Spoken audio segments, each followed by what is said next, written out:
I don't understand. Just if you know you want to support Madrid, just support Madrid with your full chest. I know you are in pain. I know you are. I actually know. I know Bolish is in pain. If it's a star player, I want to let that star player know we are there.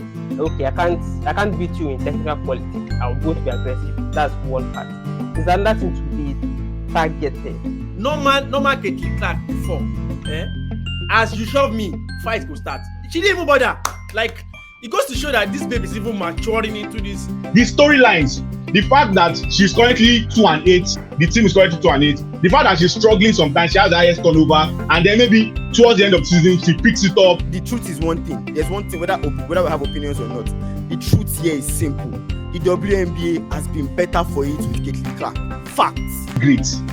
GOAT is greatest of all time. So if you are going to have conversation around GOAT, it should be maybe 2-3 people. If your GOAT conversation is involving 10 people, 5 people, it's no longer a GOAT conversation. That means you are just talking about great managers. Imagine just going to a club and you see over 14 Champions League trophies, like arranged in array. Like, it almost gives you this sense of this godlike feeling, and at the same time humbling you that, Oga, before you were men. I don't want them to win it. This one is not objective. Any objective one, but we're going objective one.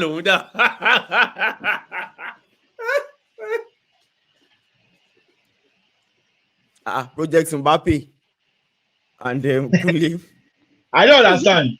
Just if you know you want to support Madrid, just support Madrid with your full chest. I know you are in pain. I know you are. I actually know. I know Bolish is in pain. I understand your pain. I know you are in pain. No, if you are going to support Madrid, you don't need to be dancing around the corner. Google come out fully. All the United fans have been twerking for Madrid for like 2 years now. So come out with your full chest. You don't need to twerk in secret. Just declare. Forget about Man U. Because you guys are not going to get better for the next 10 years. So just come out. For anybody that knows me, one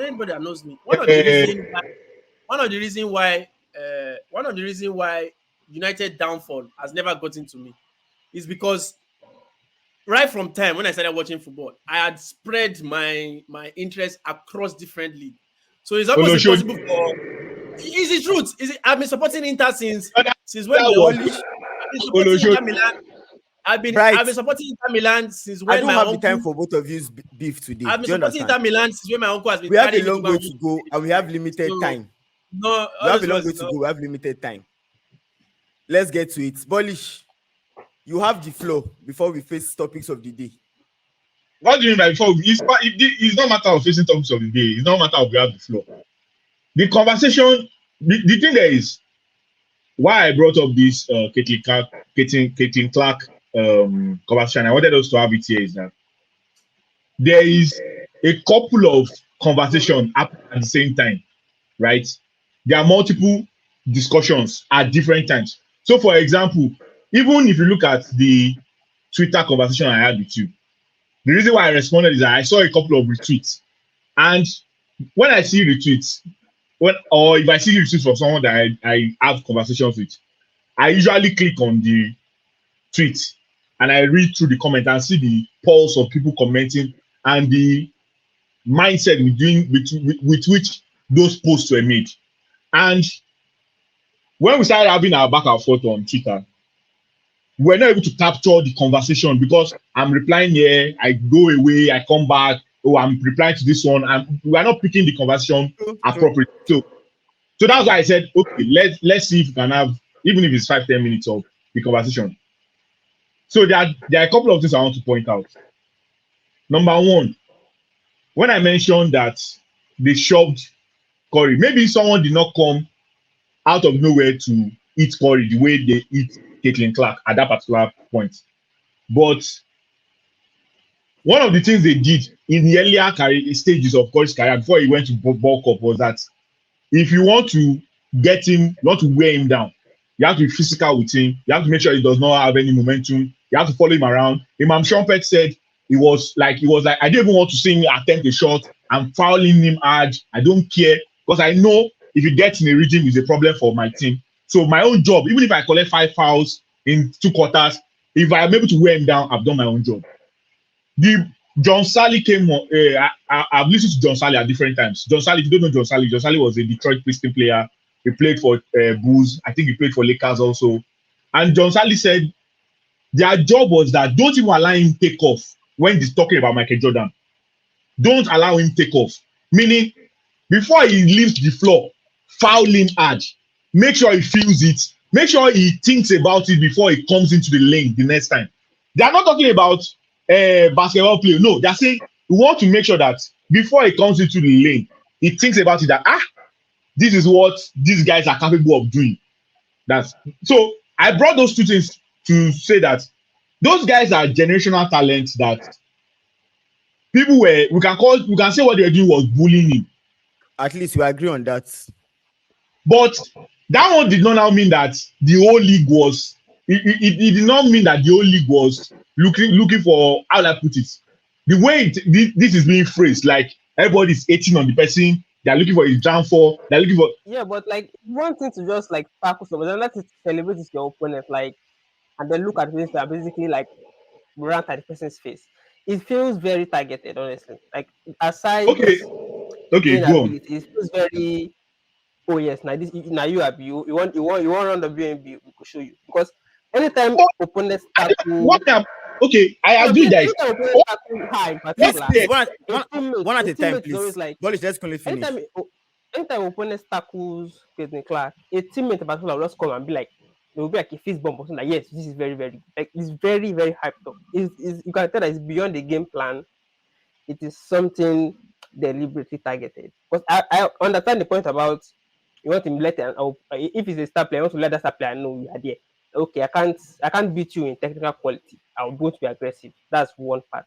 Is another thing to be targeted and like to look at the player's face and then yell and be like, "Bitch, what's your like that?" Like that's obvious. Wait. I support Barcelona and I saw Messi, especially against the Madrid, where they were not marking, they were kicking of the knee, trying to, because they knew that if you just slide normally, you are not going to bring him down. That's one. That's a then different thing. Wait, it's the same thing. Go on. Then That's a different thing. We also need to paint the figure that Caitlin Clark on her own self, she's also antagonistic. Maybe it's because she has been targeted that she is also antagonistic in a way. For example, that shove that the person shoved her. That shove that the person shoved her. They like 2 plays before, she actually elbowed that same person. And the foul was not called. Did you see that? Polish. Do you realize that it's Kennedy Clark? Caitlin Clark. No. The guy that shoved her. Kennedy Carter rather. You actually know that she was the one that made the shot. She made the shot, then she went to shove Clark. You don't understand that. You don't hear the last thing that I said. I'm not talking about that play there. Yes, I'm talking about 2 plays before. 2 plays ago. Now, if you are saying she's been antagonistic, normal Caitlin Clark before, as you shove me, fight go start. She didn't even bother. Like, it goes to show that this baby is even maturing into this. And the reason why trust me, I am always against stuff like this. I am supposed to be on your side today, but the reason why I'm even supporting this old 8 that is happening, though the only winner with this 8 is Clark. She's the only one that is going to come out victorious in all of this. But the only reason why I'm hammering on the fact is Wait. The only reason why I'm clamping down on the fact that it's 8 is because of precedence.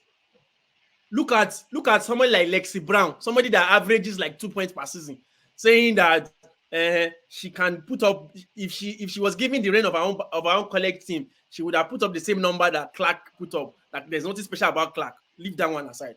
Look at someone like Turasi, claiming that she's just good in college. Whenever she comes to WNBA, she was referred to Fevers, the poorest team, and she's still trashing people. But Mama still keeps on pushing this propaganda that in the WNBA she was not that good. Now let's go to Brandon Stewart, somebody that has been campaigning for equal pay and all of that. But when it's now Clark's turn, you know what? Maybe she does not deserve it. Or is he this? Wait now. I'm mentioning the precedents. I'm mentioning the No, business that is having me. these multiple conversations. We are delving into multiple conversations now. Well, No, it's no, no. part We're- of it.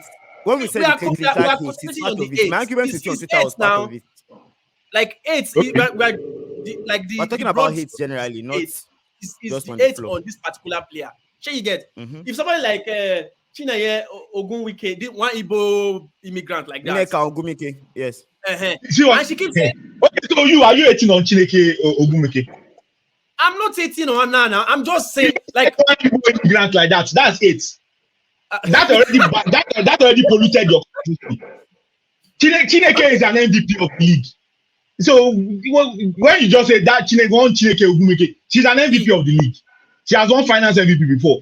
So you okay, yourself, your statement. So I'm not, I want to I'm not. wait. Wait. So I am not neglecting achievement of Chineye. Abi Chineke, Abi whatever her name is. Chineke I am not. Ogumeke. But when the same person is now trying to discredit the work that Clark has done, we've seen this precedence. It's almost like, and the most painful part for me is the fact that I see. Let me tell you my point of view. Maybe the way I'm seeing it is a bit different from everybody. So the way the NBA, because I'm thinking, the way I'm thinking is, okay, WNBA is trying to advertise the league, make the league more popular.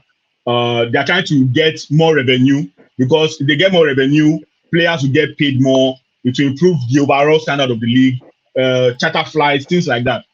NBA has gone through this before. There was a period that the NBA was on tape delay, meaning you can't watch live games. You have to record the games. Then the stations will play it like maybe in the night or something for you. Then Magic and Bird came into the NBA, and then two of them went at it for a couple of years. You know, it got exciting, got interesting. They got new deals. Then Jordan came, started doing things that no one has seen before. Yes, there are players that in every sport, there are players that will come and push everything along forward, bring more eyes, bring more face to the league. But what I'm saying is that just because someone says that she has to prove that what she's doing will translate to the WNBA cannot be termed eight immediately. One. Number two, also, you cannot in NBA every day, people criticize, people attack, people analyze stars, non-stars, scrub, everybody every time. Stephen A. Smith, Max Letterman, Colin Coward, they have think pieces about NBA players. Sometimes they call one NBA player who is a star, they call him a bomb before he comes back, he proves himself. That is what sells the NBA, the continuous media attention. You cannot now say because women are doing the same thing, you're not saying that they are 18, because they're doing almost exactly the same thing that happens in men's sports, where people continue to analyze, criticize, say you have to prove it. Some people still open their mouth and say Jason Tatum for all the things he has done in the NBA. They still call him like he has not shown himself. He still has a lot to prove. He has this to prove. He has that to prove. Kyrie up until this Kyrie Irving up until this playoffs. Yes, some of it was self-inflicted. They used to talk about Kyrie as if it was a bomb. I can remember when he wanted to leave Brooklyn, and they were offering to Lakers. It was as if they were begging Lakers to accept him, as if it was not good enough. That happens, and that's some things that drive the media attention that the NBA gets. So because women are doing it, I can't say I can't just automatically term everything that criticize her in whatever form. That's what I'm saying. That these things are part of what will eventually make it's not just about wait, let me land the point. It's not just about everybody come and then because yes, she's the star of the league, everybody start licking her butts. That's not just what will make the WNBA great. The storylines, the fact that she's currently 2-8, the team is currently 2-8, the fact that she's struggling sometimes, she has the highest turnover, and then maybe towards the end of the season, she picks it up, she starts scoring 30 points. That storyline is part of what will make the WNBA get the attention and the media stuff they need. So you can't just say because someone does their job as an analyst, or they're looking at something that say, so this is what I'm observing, and they automatically it's 8. That means there's no way. You are. I'm not saying. Okay, let me explain something to you now. This is Kennedy Carter's comment about Caitlyn Clark. Besides 3-point shooting, what does she bring to the table, man? That's what she said yesterday in her press conference. I'm going somewhere. You mentioned Magic Bird, Jordan. That people Do I said the same see- thing about LeBron. Did people say the Eh? same thing about LeBron? Did people say the same thing Hold about on, LeBron? I'm going When he somewhere, just came into Polish. the league? No, Polish. I'm going before you go somewhere. forward, I'm not. I want you to tell me that people said the same thing about I don't LeBron. want us to spend. As at 10 years into the league, they're still saying LeBron is just a freight train. He does not have any skill. Even Giannis was winning MVP, and someone was saying, what does he do? He's just driving to the basket. He does not have to play. That's James Harden. James Harden said that about Giannis, right? Can you guys hear me? Yeah, we can hear you. Okay, I'm going somewhere, Polish. You don't have to interrupt me every time. Well, I don't want us to lose time on this. Jordan crowed for Kobe Bryant to walk. Kobe Bryant walked for LeBron James to run. LeBron ran for the likes of Anthony Edwards, Luka Doncic to be able to fly and get the league to this point. I understand your point. See, the play that I retweeted, I started all this debate on Twitter. If it happened during the game, like the ball was inbound and every other thing, and you play hard, you play tough, like people played against Steph Curry when he came into the league, and it felt like if he moves, like Yoruba people will say, Toba Tisumo Eko Sean. Do you understand? If that happened during the game, I understand and be like, yeah, it happens. It's physical. I'm trying to tell you that forget, we're not here for all those things. We're grown men, we're fighting for our lives here. That's a different thing. The reason why I said the Caitlin Clark hates and I retweeted those things was she comes into the league. Before she comes into the league itself, the Naturati already made their own comments. That went away. Oh, I'm going somewhere. You don't have to gesticulate about it. The Naturati already made their own comment. That's a different thing. Then Caitlin Clark, as soon as she comes into the league, attention comes with her into the WNBA, which can happen. It's one player that is going to change the fate of a particular league, whether you like it or not. And it has turned out to be her at this point. There's chartered flights now, there's more money, there's more media attention, and that's good. You can criticize her. But when people start writing articles and say, oh, the reason why Caitlin Clark is popular is because she's a straight female in the NBA and she's white. The reason there's some truth to it. So it's she's part not of good. it. No. There are two things correct. Let's leave this topic. Let's talk about something else. Two things can be correct. Let's talk about something else, please. Two things can be correct. It's just like when we're having conversation around face of the league that it is normal, or maybe it is okay or expected for Americans to want or to try to push that the face of the league should be American. It doesn't mean that the person will not be good or the person will not try, but in their self-conscious bias, it is normal for them to want American. You're referencing things that are not parallel.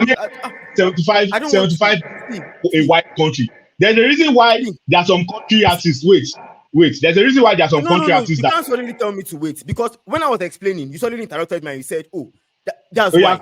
Because for some reason now you are particular about downplaying Caitlin Clark's abilities. We're trying to reduce her abilities to race and downplay. You just said so because she's white. Agreed. You just admirably agreed. I said two things can be correct.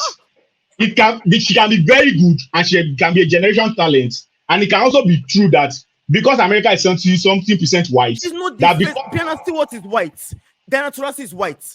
There are people that have come into the league that are white. Whether you like it or not, there are other white players that are good before her that came in. Brianna Stewart is a 3-time champion, college champion 4 times, 4-time college champion. That's who Brianna Stewart is. She didn't have this kind of aura when she came into the WNBA. She didn't bring this kind of media attention.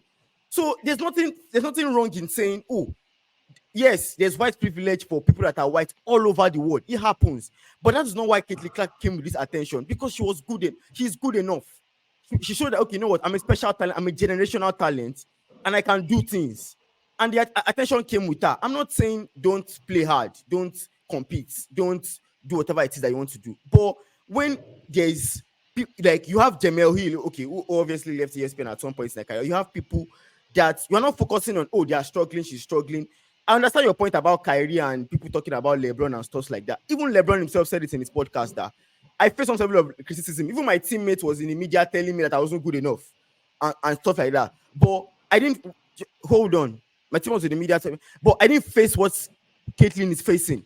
This is targeted, whether you want to admit it or not. Go on, continue. No problem. You are LeBron and you are telling us it's happy, no problem. my point here is simple. I don't want to. No, there's a I don't running want joke to online. The number one cap artist of NBA is LeBron. Oh, I Jesus Christ. What are you we don't know going that. to another this thing? Oh my There's God. a running joke on Holy- social media. One cap So we are in the fending off, NBA. controversial conspiracy theory now. That's what we are doing now. Is Polish, that subjective There's a one? running Subjective one. Is Polish, that what we are Polish. doing now? We'll Objective It's a one. really spend almost 20 minutes. conversation. I'll spend almost 20 minutes on this. Do you understand? Like, we'll probably find another day to debate this. Do you get my point? Since you don't want to, it seems like after you have put your own point of view up, we're trying to explain how we see things from our own point of view. We are constantly having to tell us that this person is this person is that other person is that. That's a different thing entirely. Do you get? Whether you don't see the truth is one thing. There's one thing, whether we have opinions or not. The truth here is simple. The WNBA has been better for it with Caitlin Clark. Facts. That's Nobody's nobody arguing can that. dispute that. And Nobody's it's not arguing. because she's white or because she's a straight female and she's dating a popular guy. It's because she is good enough. It's because she's a generational talent. Whether they like it or not, whether they want to accept it tomorrow or dispute it next week, it's because of our abilities brought her to this point. And because of the attention, the media attention she brought from college, it followed her into the WNBA, and the league is better for it. Diana Taurasi and every other Brianna Stewart, they've contributed their quota, their blood, sweat, and tears to the WNBA to get it to a certain point. They don't have to start downplaying the progress. See, Charles Barkley, Shaq, the likes, people from the past, people from NBA that are retired, would probably look at it and say, Omo, the amount of money that guys earn now is crazy. But it will be, like LeBron said, it will be foolhardy of anybody to downplay the effects that the Dr. J's, the Julius Evans, the Will Chamberlains, what they've done to make sure that the NBA gets to this point. So there's nothing, somebody else is going to continue for Caitlin Clark stop after all is said and done and take it to another level. She has not even left the college game yet. There's another college superstar who got to the finals. Yes. So the WNBA is going to be better for Caitlin Clark's attention. I feel like our time is fast spent on this. So we'll probably have to agree to disagree. I don't know how the debates. I saw Lemeje's tweets, his post on WhatsApp yesterday.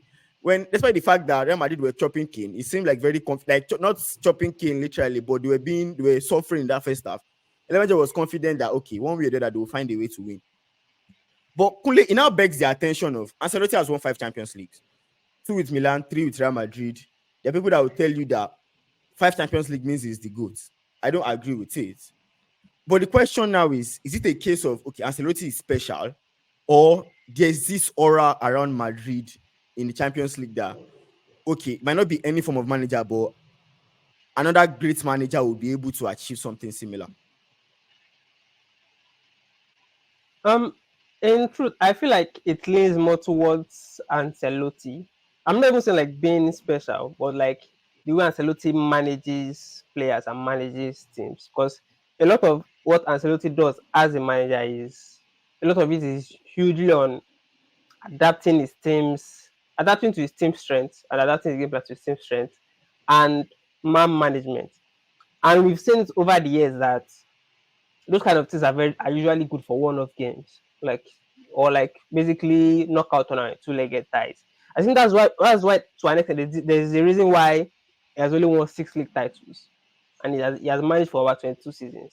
Meanwhile, Guardiola has won the league title when every season except 3, and Guardiola has not won nowhere. Has won only 3 Champions League. He has won 5, because those styles are different. And even you can even say, okay, yes, there's Zidane with Real Madrid, but a lot of Zidane's experience came under Ancelotti as manager, and also a lot of the strength we've noted from Zidane is his man management and understanding egos, which is also Ancelotti's key strength.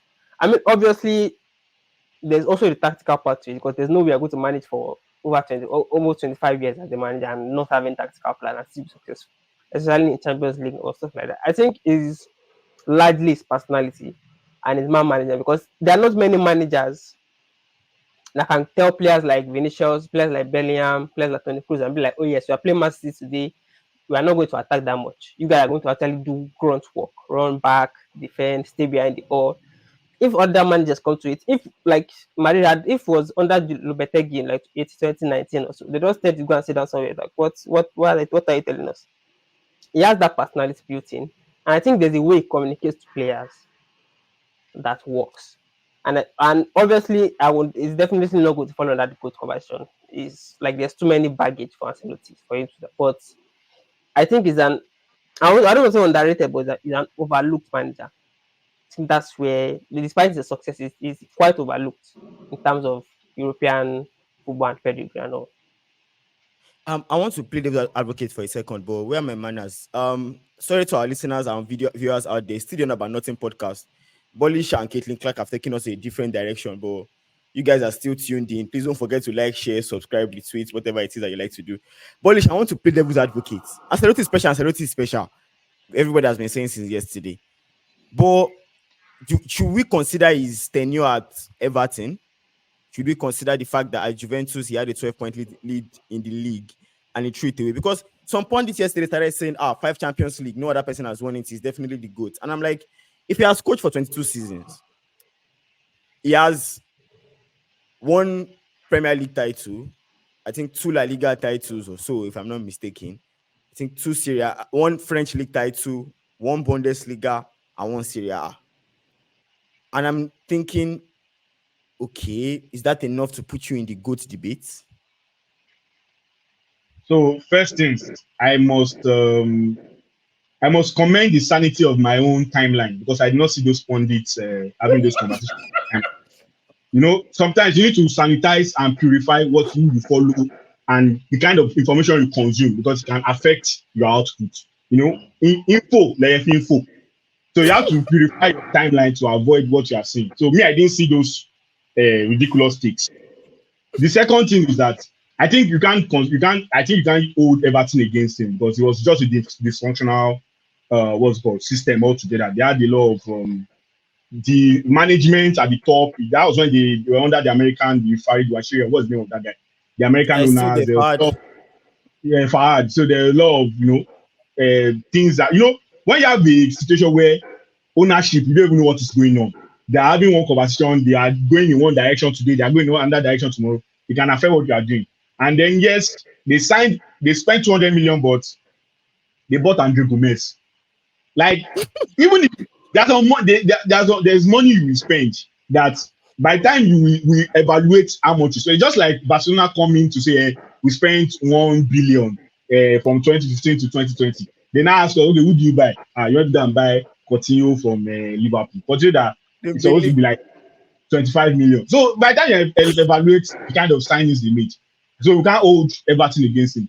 But obviously, he's one of the best managers of all. Like you can put him in, maybe not GOAT, because we always like to have GOAT conversation as if GOAT means great. GOAT is not great. GOAT is greatest of all time. So if you are going to have conversation around GOAT, it should be maybe 2-3 people.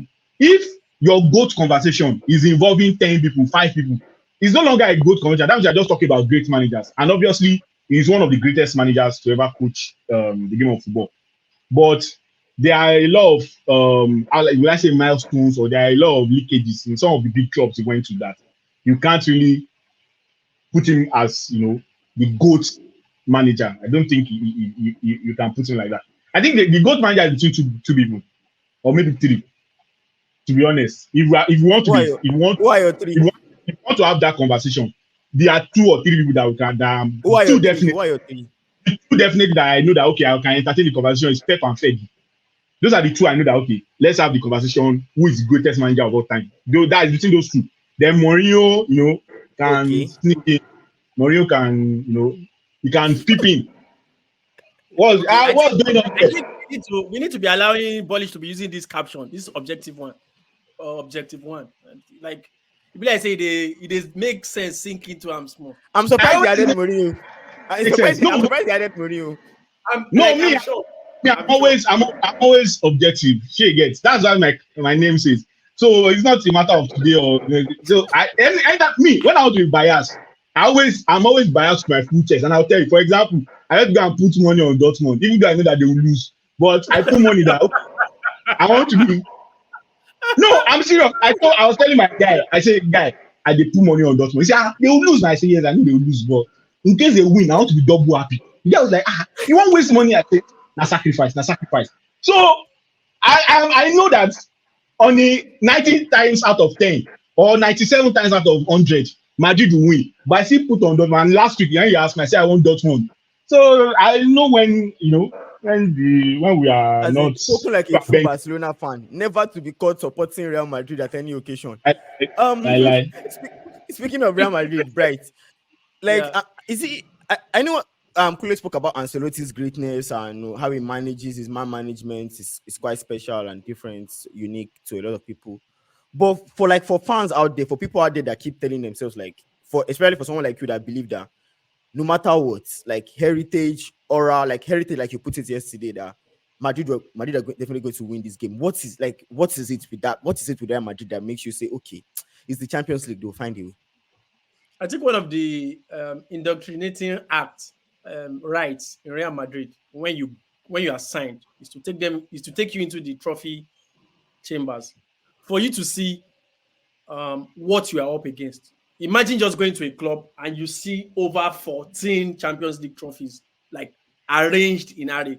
Like it almost gives you this sense of this godlike feeling, and in the same time humbling you that Oga, before you they were men.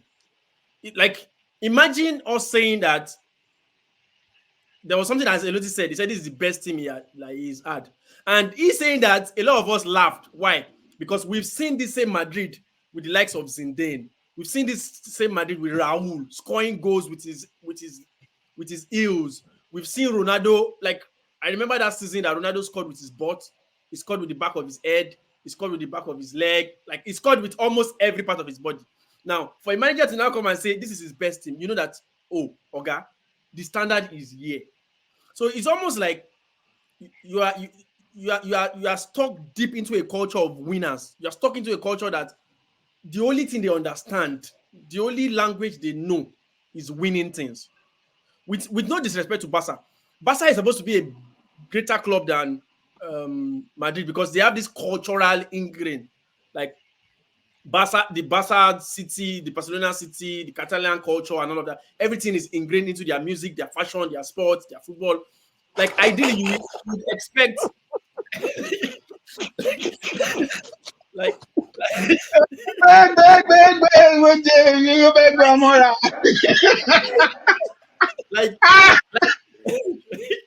like, Don't do like that. Don't do like that. You're on top. You don't need to rub it.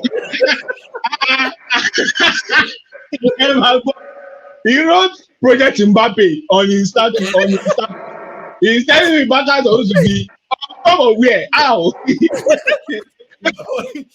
but sorry. Go on. So like one, there's that winning mentality, and we need to be very serious. There's one ingredient that people are discounting or not paying attention to is leadership. Is leadership. Is the fact that you can always trust you can always trust Barca fans to come out with conspiracy theory. But one thing that we fail to realize is leadership. Is leadership. Is the fact that the aims of leadership in Real Madrid has been uncompromised. It has been uncompromised.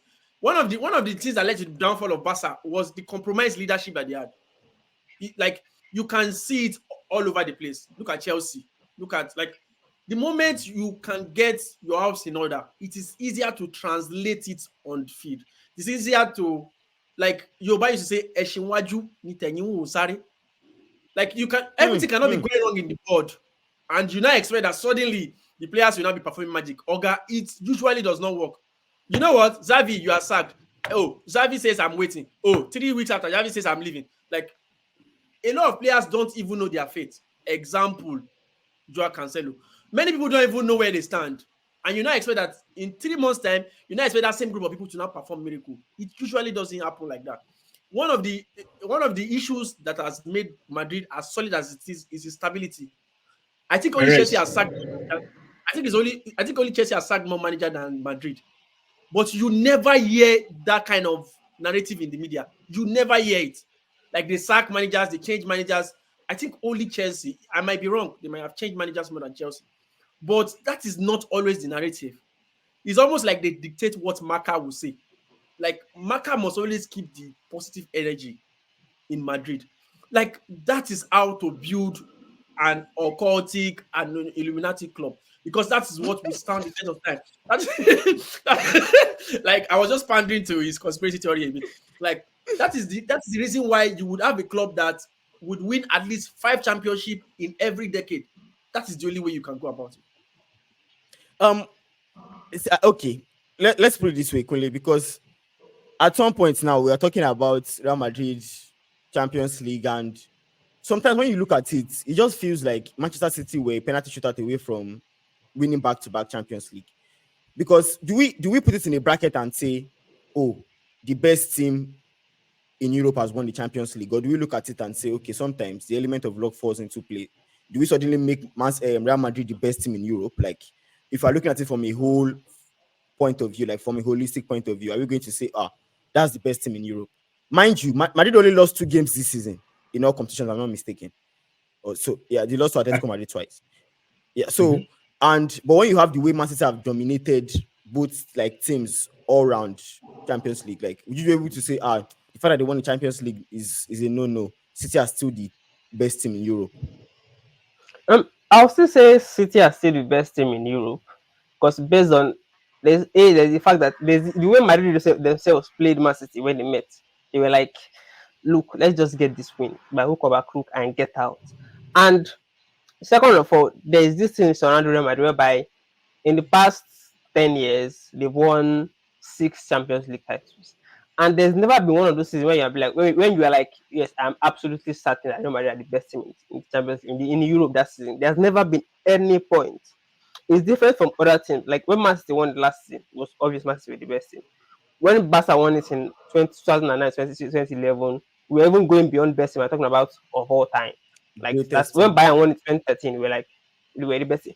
Madrid are just, which is why I feel the knockouts, it also speaks to the fact that knockout competitions are not just best teams. They are the hardest team to beat and the team with the strongest mentality and personality.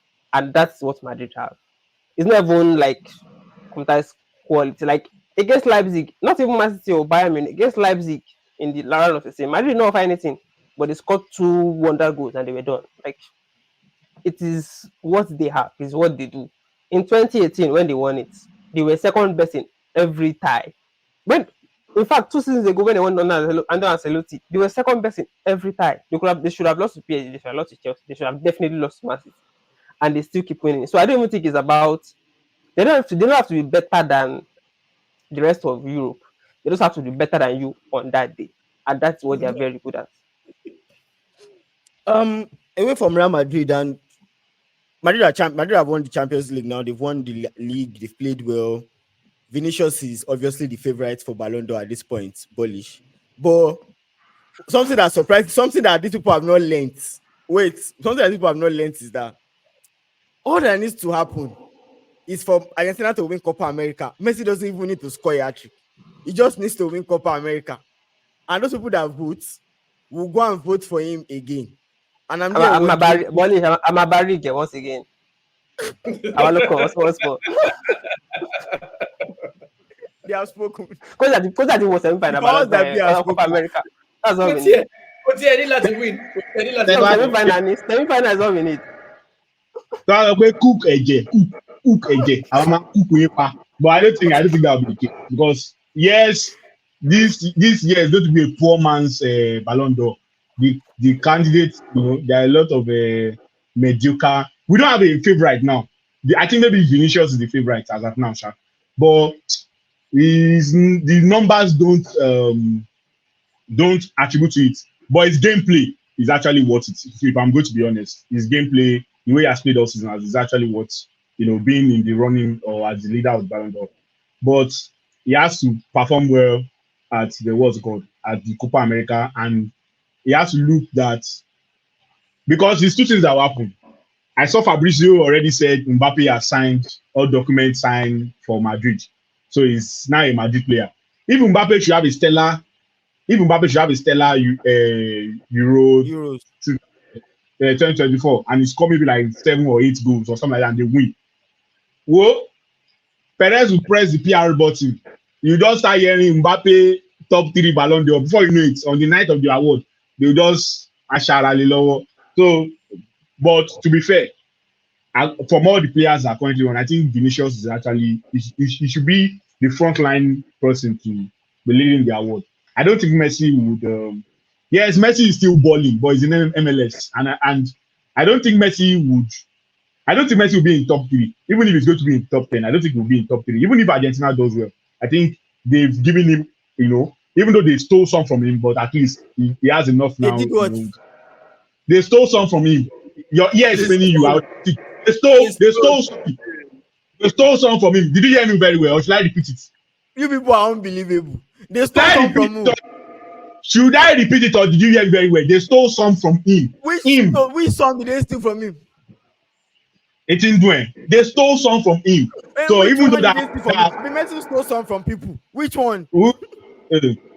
Please, as I was saying, I don't think he's going to be in top. I think Vinicius, Bellingham, Mbappe, depending on how they perform in the summer competitions, is going to actually really determine who will eventually win the award. Speaking of summer competitions, like obviously club football has officially come to an end in Europe. Then the summer is about to kick off. The Euros are here, the UEFA European Championships, Copa America, like Bolish mentioned, is on its way. And LMJ, no matter how you choose to look at it, after looking at the French squad, you're telling yourself that, okay, they are not defending champions, obviously. Like that's Italy, but Italy a different side. France got to the finals and a penalty shot away from defending their World Cup title. They lost to Argentina. On paper, everything points to the fact that there are two teams in Europe, France and England. Then the rest of them, or unless you see it differently. Yeah, I think I've stopped being on that bandwagon of ever placing England as favorite. Though bookies do that a lot, but sorry, England as favorite. Though bookies do that a lot, but we know England. England potato must potato. So, well, England is just by the way. I feel that we can't discredit the fact that we might be seeing a new German team that we don't know what to expect from them. And the fact that they are the host nation, yes, they've had terrible friendlies. There was the one they lost against Japan in their backyard. They lost a lot of friendlies in the build-up to this. But I feel like the couple of friendlies they'll be playing couple of days to the tournament would give us a clearer picture of what the German team has to offer. But I have to say, good one, Toni Kroos in midfield gives me a sense of assurance that if things work according to Nagelsmann's plan, they might be a surprise package. You can't discredit the fact that Germans are passionate about their football. The Euros is right in their backyard, is right in their home court. They would want to spot their change. Another team I am looking to, though they also fall into the category of the English team where they always tend to disappoint, is the Netherlands team, the Dutch team, is the fact that they also have the quality to do something, like to actually do something. But they lack that winning edge, that final touch in the finishing in the final touch. So I feel like if something can come out of the Depay, Javi Simons camp, and whoever that central forward is going to be, I'm not convinced that Cody Gakpo should be the third man in that three. But there's noise from the camp that Tony Gakpo is going to Cody Gakpo rather is going to complete that front three. So I also feel that like the Dutch are also great contenders for this tournament. But in all sincerity, everything points to the French team. The fact that this team has been playing together for close to 7 years. And there's a synergy in this team. You can't discredit that. There is the French Griezmann, the French Griezmann that turns up irrespective of how injured he is whenever he's in the French jersey. There is the Mbappe that Baba is vitalized by the fact that, you know what, I'm finally going to go and win that Champions League in the white jersey I've been wearing in my dreams. There's that too. There's the Kamavinga and Tchouaméni duo that is also coming with the Veggies that, you know what, Messi showed us Pepe. Let us try and cover up for this. And finally, there's the Portuguese team that is star-studded, but you never can tell what would happen. They are like a dynamite that is just waiting to either blow or get diffused. And lastly, too, there's the end of the golden generation with the Red Devils. And I really can't say, but one thing is certain: Lukaku will score goals. He always don't seem to never run dry of that whenever he's playing for Belgium. But their defense is very weak. I have to say this for those that will be going into that tournament. The Red Devils defense is very weak, and you can't win a tournament without a good defense. Yeah, so that's my take on this. They are exhibiting the name fellow of Red Devils. Red Devils, Red Devils. Polish, everything points to France as favorites. But do you feel like, okay, maybe there's another team that can throw a spanner into their works? Like when you look at the Euros, would you look at them and say, okay, I disagree. I don't think France are favorites. Someone else might do something. I think, except you want to overthink it, because it's not just that the France team they've been playing together for a while. Is that if you look at the whole competition, they probably have the best player in the whole competition. You can say they have the best player in the whole competition. And yes, Dembele is a fool, but it can be useful sometimes. Kolomwani, they have quality in their squad. So I don't want them to win it. This one is not objective. This statement is not objective. But I think if you consider all the teams, I think France are probably the most complete side. And they are bringing in new blood. I think Saliba is going to the tournament. There is a lot of injection of energy into the squad. So they are probably the best squad. England, yes, they have a couple of players that that look like footballers. but we all know that the fact that they look like footballers doesn't mean they know how to play football. So, what do you mean by they look like footballers? No, there's some players that when you see them, just like when you go to local pitch and you see someone, person wearing hose, wearing boots, wearing everything. I'm bounce, I wash short, everything. Like you see some people when you go to pitch, then they now say, where do you want to play? I play 7. And like that they start the ball. You cannot play, you cannot play. So they look like footballers, but wait. I want to put you on the spot. Which England player is not a footballer? Which one is a footballer? Which England players do you consider as footballers? Declan Rice is a footballer, Harry Kane is a footballer, Foden is a footballer, Palmer can be a footballer, Kyle Walker can be a footballer. But they'll still start Maguire. Or is he not going to this tournament? He went. He's going to. He's going now. He's going. He's going to be a top center back. Maguire will start. He will. You will see the lineup. The only saving grace is that Rashford is not going. If Rashford went, he will find a way to play. See, we don't need to rush. Let's just. It's like this. We'll get the tournament and we'll see the squad. Southgate will still come and fulfill his prophecy at Manchester United. But for now, he has to continue at England.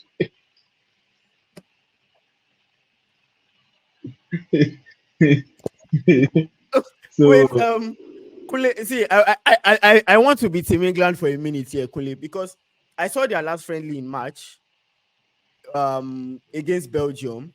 And one thing I could notice from the friendly was, I think Southgate has realized, okay, I have players that can play. Maybe it's time to play. They played 2-2 against Belgium in that friendly. Belgium hits them on the break. 2 mistakes from Lewis Dunk and Jordan Pickford. But the game ended 2-2. But in the game, on paper, it looked like Declan Rice, Kobe Mainoo, Bellingham in midfield, Phil Foden on the left, Jarrod Bowen on the right. But actually, when the game itself was playing, Phil Foden and Declan Rice, Kobe Mainoo and Bellingham all found themselves in midfield. And they control the game very well in terms of, because these are technically gifted players that won't give the ball away. That means you can play, you can control the tempo and stuff like that. One of the things that people have had against Southgate, even his ex-professionals like Ian Wright and Co, has always been, he doesn't take the cuffs off. Like, he doesn't let the players play sometimes. He's a defensive-minded guy. And sometimes, like the way they played the last Euros when they got to the final, the minute England scores you, they are defending you, they will counter-attack, they score another 2-0 or 1-0, and they go to the finals. But it didn't work against Italy in the final. Now, is it a case of, okay, England have the players. Southgate just needs to let the screw loose a bit. Let's be honest. I think the only way England actually do well this time is if Southgate actually puts that shackles on.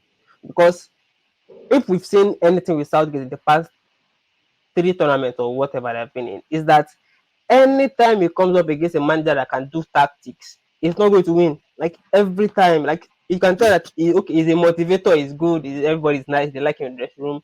The moment they come up against a tactically attitude team, even as little as Croatia, the moment you have a game plan against England, you are going to beat England.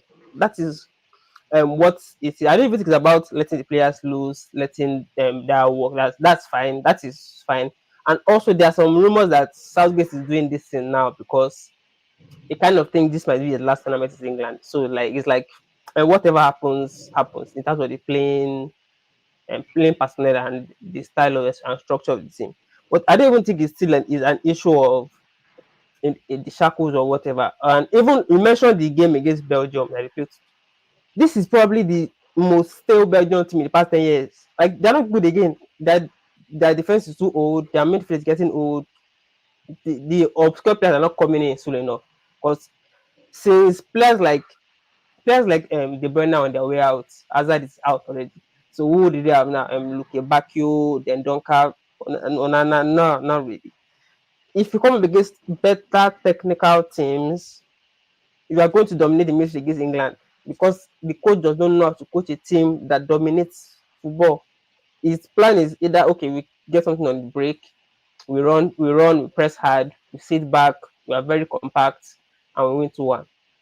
If you nullify that plan, no matter what he does, you are going to beat them.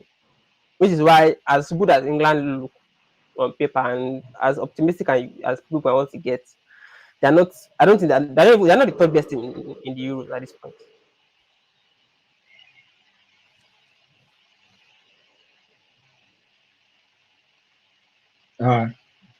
Moderator of the freeze. Would that be? Anyways, I don't think we should be talking about England anymore. Just quickly take a glance at the topic. Okay, so NBA finals. So I think we can quickly talk about the NBA finals and who do you have winning the NBA finals? And what did you think of the Dallas and the Minnesota series in the last Western Conference finals?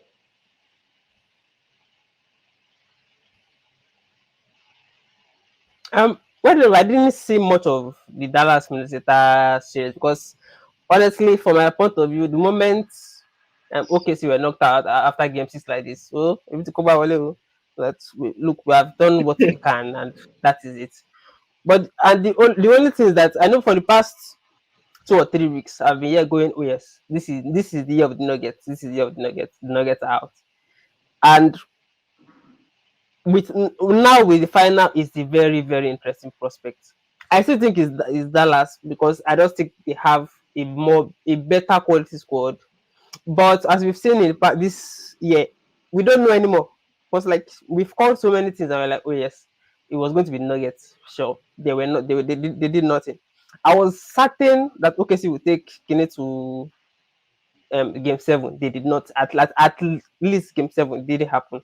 I mean, I will still pick Mavericks over Celtics for this, but it's anybody's bet. Honestly, it is genuinely anybody's bet.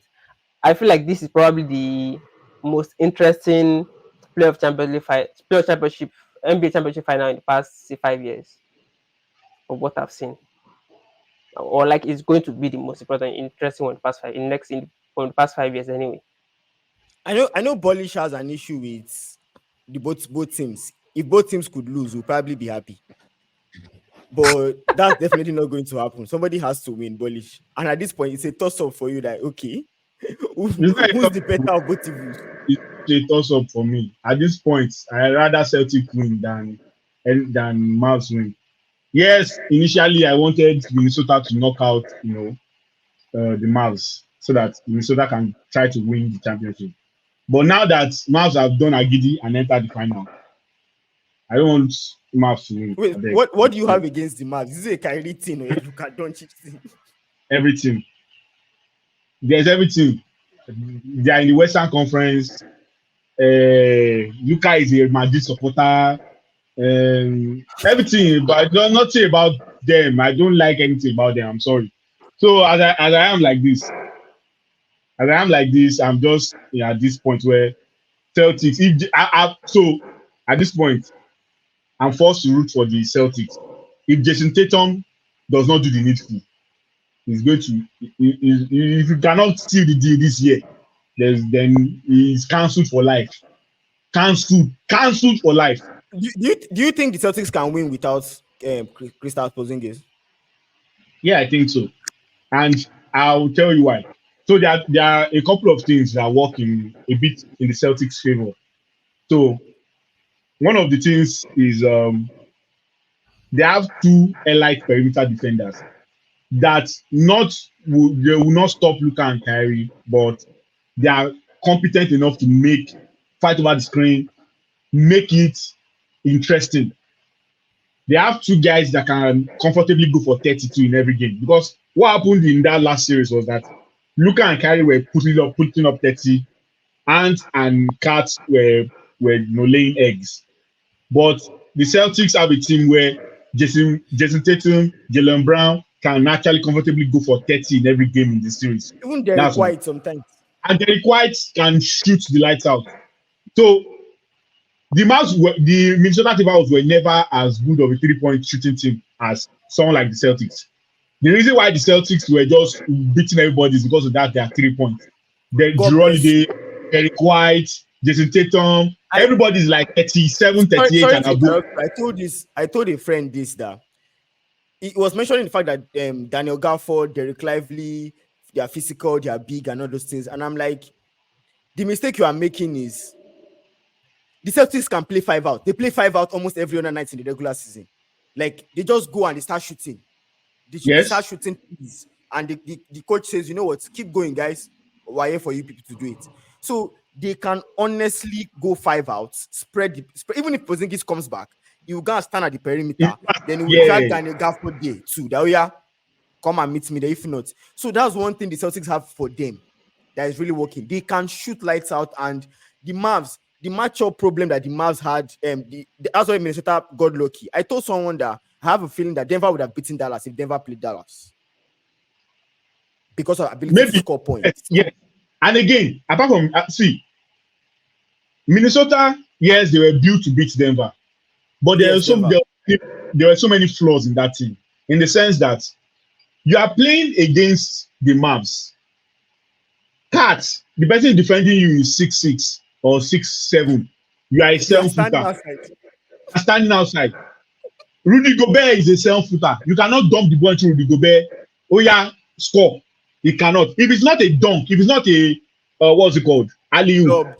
Gobert is useless on offense. If they were playing the Denver Nuggets, Jokic will have punished them because they don't have anybody that can defend Jokic. Gafford, Lively, barbecue chicken. And they will have been able to, like, Denver will have been able to do some things better against the Mavs than, because what Minnesota did, that they had Madrid, they had Gobert, they had Kat, they were throwing a lot of bodies against Jokic, which I don't think Dallas will have been able to do. So the matchup is a bit funny, but I think if I'm observing what the way they are going to play, yes, Luka is generational and he can just scatter the whole thing, and then he can start scoring from anywhere, scatter the game. But I feel like because of the pressure that has been placed on Jason Tatum, because of the conversation on his name, and because we have seen Jason Tatum score 50 points in a game 7 before. So it's not as if he cannot do it. He can.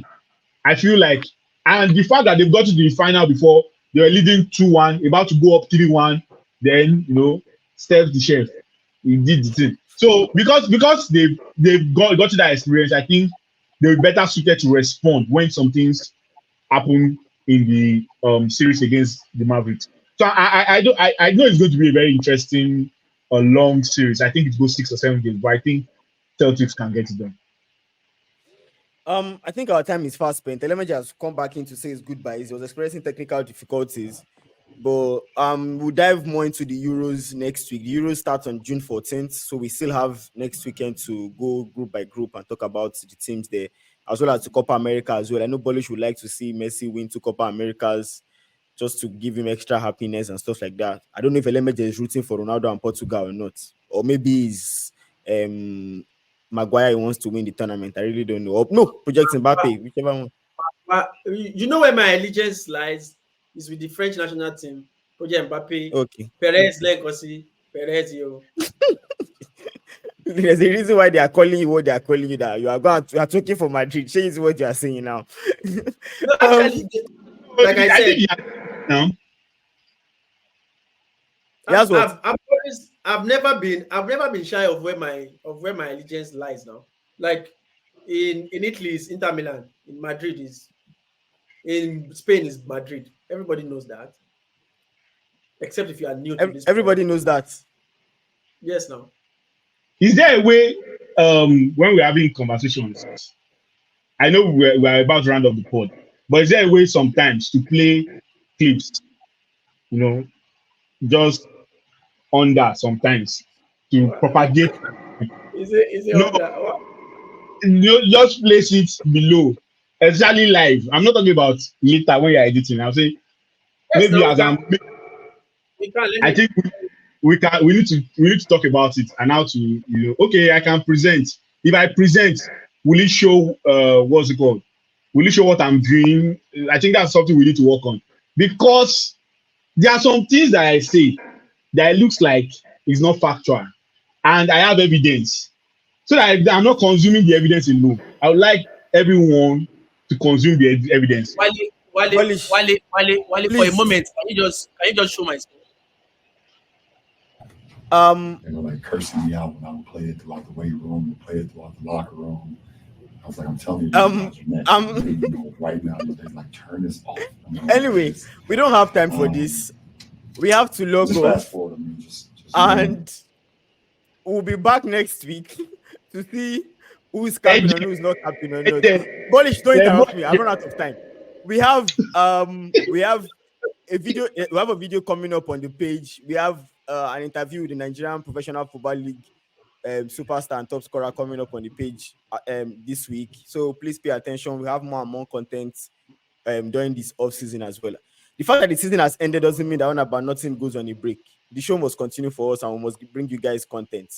We have more better content off season than during the season. We are cooking all season, off season. We are always cooking. Me, I'm rooting against my coach. See the life I'm living now. I'm currently rooting against my current manager. How so, I beg? How so? I don't understand. He's talking about the flick now. Because why? Xavi was not giving ingredients to cook. And I'm seeing kind of move. I'm already seeing some move that it looks like they want to supply this guy ingredients to cook. I'm like, why did they treat Xavi like that? This Laporta guy, he cannot even cook because Mbappe has come. So I know that this next season, Yamajewa.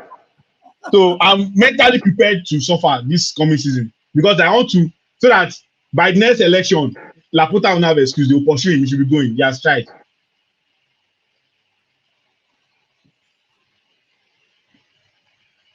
All right, guys.